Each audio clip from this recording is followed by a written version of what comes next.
شروع اللہ کے نام سے جو بڑا مہربان نہایت رحم کرنے والا ہے۔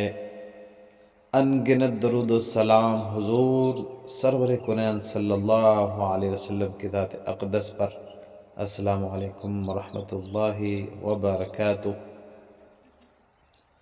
رمضان المبارک کی آمد سے قبل ہی نبی اکرم صلی اللہ علیہ وسلم صحابہ کرام کے جذبات کو جلا بخشتے، اعمال صالحہ میں لگنے کے عزم کی تجدید فرماتے اور نیکیوں میں سبقت لے جانے کے لیے ان میں ایک نئی روح پھونک دیتے۔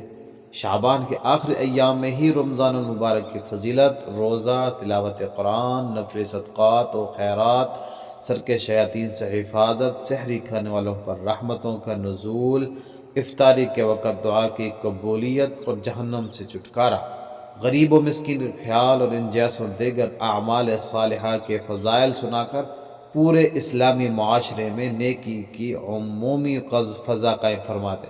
اللہ رب العزت ہمارے معاشرے میں بھی نیکی اور اعمال صالحہ کا عمومی ماحول پیدا فرما دے، آمین ثم آمین۔ اللہ پاک عمل کرنے کی توفیق عطا فرمائے۔